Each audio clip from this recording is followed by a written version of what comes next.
Hello and welcome students, कैसे हैं आप लोग? I hope everyone is fine.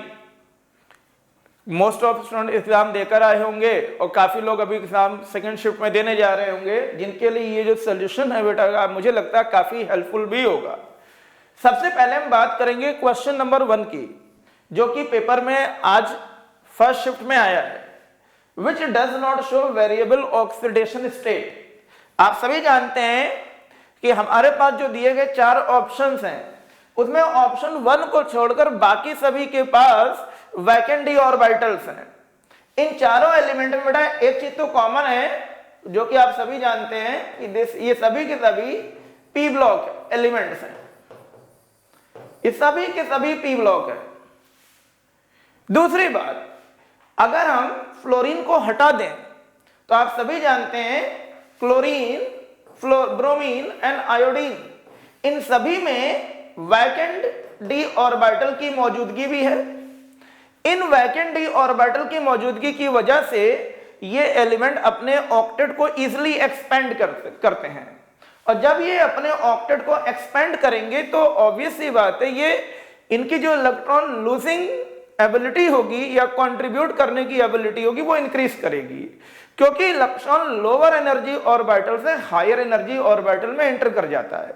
But जब यही चीज फ्लोरीन में बेटा देखी जाती है तो फ्लोरीन में ऐसा कुछ भी नहीं होता है। फ्लोरीन की कॉन्फ़िगरेशन कुछ ऐसे बनती बच्चों, आप सभी जानते हैं कि सेकेंड ऑर्बिट में डी सबशेल नहीं होती है।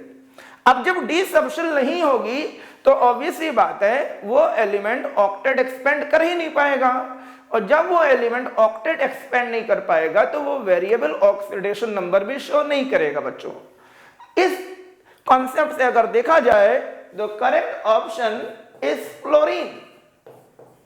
Correct option is fluorine and correct option is a. यही हम लोग का सही आंसर है। तो मुझे लगता है कि जो भी हमारे पर रिस्पॉन्ड हैं उसमें काफी बच्चों ने ऑप्शन ए को ही करेक्ट किया है। इसके बाद हम आते हैं क्वेश्चन नंबर 2 पर। क्वेश्चन नंबर 2 पर आते हैं बच्चों। क्वेश्चन नंबर 2 पूछा गया है विच इज पोलर कोवेलेंट। आपके पास 4 एग्जांपल दिए गए हैं। सबसे नंबर 1 पर है CCl4, सेकंड नंबर पर है इथीन, थर्ड नंबर पर है CO2 एंड लास्ट एग्जांपल बेटा हमारा है CH3Cl। अगर हम इन पहले 3 को बेटा गौर से देखें तो all 3 are symmetrical. All 3 are symmetrical, ये तीनों सिमेट्रिकल हैं। बट अगर हम CH3Cl को देखें बच्चों यहां पर तो ये नॉन सिमेट्रिकल है। नॉन सिमेट्रिकल, नॉन सिमेट्रिकल होने की वजह से इस केस में net dipole is not equal to 0, और अगर नेट डाइपोल 0 नहीं होगा देन मेरे प्यारे बच्चों इस केस में ये जो मॉलिक्यूल है ये पोलर इन नेचर होगा। बट अगर हम पहले 3 को देखें, चाहे CCl4 को देखा जाए बच्चों, वैसे स्ट्रक्चर आपको यहां पे बनाना नहीं है, बट फिर भी अपने रफ वर्क और अपने कंसेप्ट को क्लियर करने के लिए, किसी भी तरह की मिस हैपनिंग से बचने के लिए हम रफ वर्क में सारी चीजें चेक कर सकते हैं। आप सभी जानते हैं कि ये जो स्ट्रक्चर है सिमेट्रिकल है, जो भी इसका डाइपोल होगा वो बेटा इससे कैंसिल्ड आउट होगा, इसका डाइपोल इनसे कैंसिल्ड होगा, तो नेट में 0 आएगा। यही चीज CO2 में भी होगा और यही चीज बेटा इथीन में भी होगी। पहले 3 एग्जाम्पल को हम गौर से देखें, so they are all symmetrically arranged, so net dipole will be 0, but in its fourth and last example it is unsymmetrical, और unsymmetrical होने की वजह से इनका डाइपोल बच्चों 0 नहीं होगा, इसीलिए ये पोलर इन नेचर है, जो कि है हम लोग का क्वेश्चन नंबर 2। आई होप सभी ने इसी को ही टिक किया होगा। क्वेश्चन नंबर 3 पर आते हैं। क्वेश्चन नंबर 3 इसकी बात करते, आपसे पूछा गया है एसिडिक स्ट्रेंथ बतानी है, कौन सबसे ज्यादा एसिडिक इन नेचर है। आपके पास 5 एग्जाम्पल बच्चों दिए गए हैं, इन 5 में आपको यह बताना है कौन सबसे ज्यादा एसिडिक है। तो देखो बच्चों यहां पर कैसे करेंगे इसमें, यहां पर अगर हम इन 5 एग्जाम्पल में गौर से देखें तो आप सभी जानते हैं acidic property is directly proportional to I minus effect या M माइनस इफेक्ट। ठीक है, and directly proportional to number of electron withdrawing group. अब अगर हम इन सभी एग्जाम्पल में गौर से देखें तो सबसे ज्यादा अगर हम यहां देखा जाए तो इलेक्ट्रॉन विड्रॉइंग ग्रुप एक तो इसमें है और दूसरा इसमें है नहीं। इसमें अगर आप गौर देखिए तो ये एल्कोक्सी ग्रुप है, alkoxy group M+ effect show करेगा, ठीक है। इसलिए अगर हम बेटा देखें यहां पर तो सबसे ज्यादा जो एसिडिक नेचर होगा वो एग्जाम्पल 4 और 5 में से ही होगा, क्योंकि इन दोनों में ही फिनॉल पर एक इलेक्ट्रॉन विड्रॉइंग ग्रुप मौजूद है। अब या तो एग्जाम्पल 4 सबसे ज्यादा एसिडिक इन नेचर होगा या एग्जाम्पल 5 सबसे ज्यादा एसिडिक इन नेचर होगा। क्वेश्चन ये है इन चारों में सबसे ज्यादा एसिडिक इन नेचर कौन है। तो देखो बच्चों यहां पर अगर हम इन दोनों के बीच में देखें तो इन दोनों के बीच में होती है इंट्रामोलिकुलर हाइड्रोजन बॉन्डिंग, जिसकी वजह से ये जो H है वो इनके साथ इंगेज हो जाता है। अब अगर ये H NO2 के साथ इंगेज हो गया तो ऑब्वियस सी बात है इसका डीप्रोटोनेशन बहुत ही मुश्किल होगा, और अगर डीप्रोटोनेशन मुश्किल होगा तो बेटा ऑब्वियस सी बात है कहीं ना कहीं इसकी एसिडिक प्रॉपर्टी इसके कंपैरिजन में कम हो जाएगी। तो ओवरऑल अगर बेटा देखा जाए तो सबसे ज्यादा जो एसिडिक इन नेचर है वो 4 है, देन 5 है। 5 के बाद बेटा अगर हम देखें तो बारी आती एग्जाम्पल 2 और 3 की। 2 को देखें बेटा यहां पर, यहां ना तो रिलीजिंग ग्रुप है ना विड्रॉइंग ग्रुप है। रिलीजिंग ग्रुप हमेशा याद रखिएगा ये रिलीजिंग ग्रुप है, और ये बेटा क्या करते हैं डायरेक्टली प्रोपोर्शनल टू क्या होते हैं बेसिक नेचर, बेसिक नेचर, ठीक है। इसका मतलब इनवर्सली प्रोपोर्शनल टू क्या होगा बच्चों एसिडिक नेचर। तो अगर हम इन दोनों को कंपेयर करें, इन दोनों में यहां ERG ग्रुप तो है बट यहां है नहीं, इसका मतलब इसके कंपैरिजन में ज्यादा एसिडिक है। तो इस हिसाब से देखा जाए तो नेक्स्ट बेटा है example 2, then after example 3 and after that example 1। This is the correct option. इस तरीके से बेटा हम चीजों को डिस्क्राइब करते हैं यहां पर कि जो आपसे ऑर्डर पूछा गया है ऑर्डर ऑफ एसिडिक स्ट्रेंथ, तो सबसे ज्यादा जो एसिडिक प्रॉपर्टी है वो 4th में है और सबसे कम बेटा जो एसिडिक प्रॉपर्टी है वो B4OH में है। इस तरीके से हमें ये क्वेश्चन करना था। आई होप सबको समझ में आया होगा। नेक्स्ट आगे बढ़ते हैं बच्चों हम लोग। इसके बाद question number 4, what mass of ethane is needed to produce 22 gram of CO2 after complete combustion। किसी भी ऑर्गेनिक कंपाउंड का अगर बच्चों आप कंप्लीट कंबशन करोगे तो 2 चीज बनती है CO2 एंड वाटर वेपर। अब हम इस इक्वेशन को बैलेंस करेंगे। जब आप इस इक्वेशन को बैलेंस करेंगे तो हमारी इक्वेशन कुछ इस तरह से बनेगी। आप सभी देखिए यहां पर मीथेन के 1 मोल है जबकि ऑक्सीजन के 2 मोल है। 1 मोल मीथेन का स्टैंडर्ड जो मॉलिक्यूलर मास होता है वो 16 ग्राम है। मतलब 16 ग्राम मीथेन को बर्न होने के लिए 2 इंटू कितनी ऑक्सीजन चाहिए बेटा में 32 ग्राम ऑक्सीजन रिक्वायर्ड है। और ये क्या प्रोड्यूस करती है बेटा यहां पर 22 ग्राम CO2, 22 ग्राम CO2। अब आप समझिए यहां पर CO2 कितने मोल बनी बेटा 1, जो कि 44 ग्राम है। 44 ग्राम CO2 बेटा बनती है किससे 1 मोल ऑफ मीथेन से जो कि 16 ग्राम है।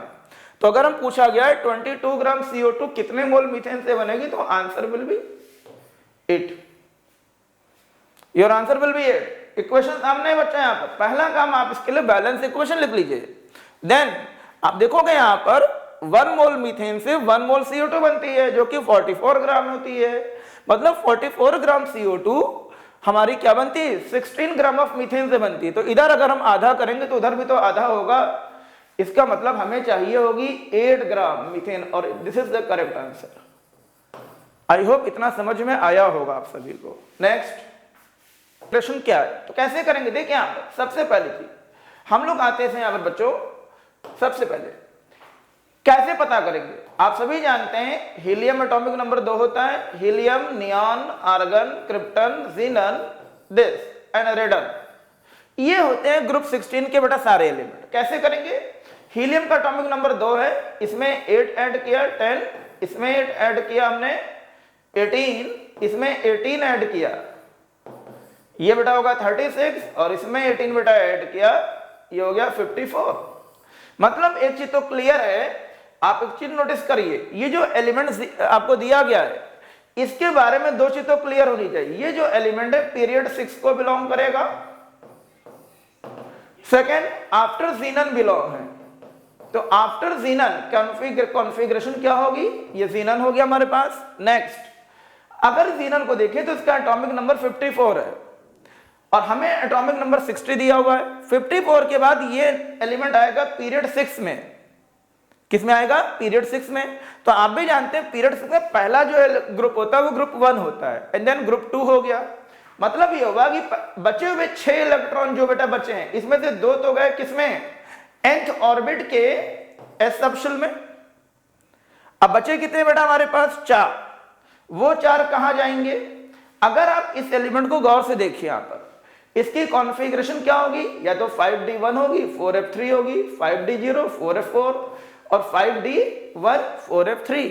अब क्वेश्चन बेटा ये कि करेक्ट ऑब्जर्वेशन हमारा क्या होगा, सोचने की बात है इसमें। यहां पर तो देखो, यहां पर 5d की जब बात करते हैं यहां पर हमारे पास 5d एंड 4f को कंपेयर करने की जरूरत है।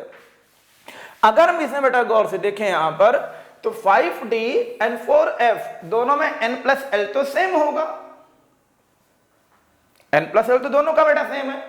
यहां पर n क्या है 5 और d के लिए l क्या होता है 2। यहां पर n क्या है बेटा 4 और f के लिए l क्या होगा 3।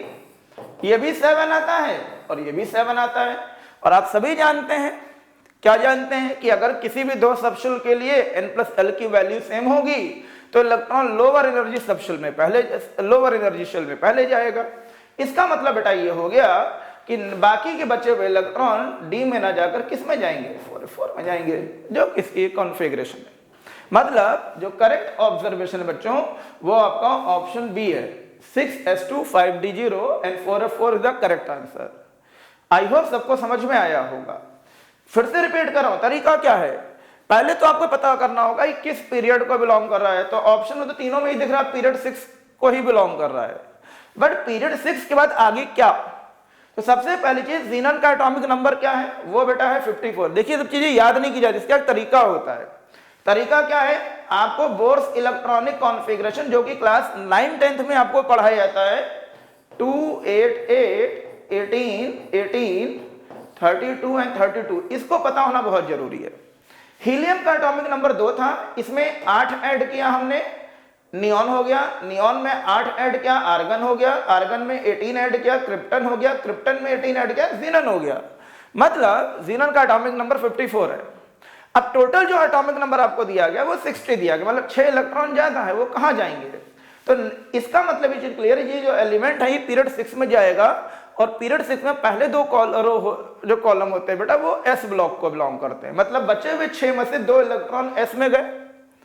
अब बचे वो 4 कहां जाएंगे, 5d में जाएंगे या 4f में जाएंगे। तो बेटा दोनों के लिए n+l तो सेम है, तो अगर n+l सेम है तो lower is the energy of orbit, lower the energy of lower the energy of lower is the number of orbit, lower it's energy. तो इलेक्ट्रॉन बेटा पहले उसमें जाएगा। ये तरीका है इसको डिस्क्राइब करने का। नेक्स्ट अगले क्वेश्चन पर हम लोग आते हैं। तो बच्चों हमारे पास नेक्स्ट क्वेश्चन लिमिट का पूछा गया है, कहता है इसकी आपको वैल्यू फाइंड आउट करनी है। तो सबसे पहले हम लोग a की वैल्यू फाइंड आउट करेंगे।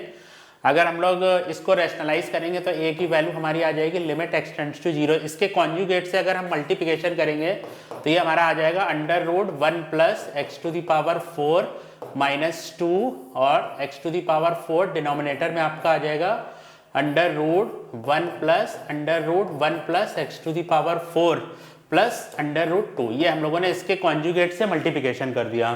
तो अब एक बार हमारे पास ये आ जाएगा limit x tends to 0 square root में 1 + x⁴ -1 x⁴ स्क्वायर रूट में √1 + x⁴ +√2।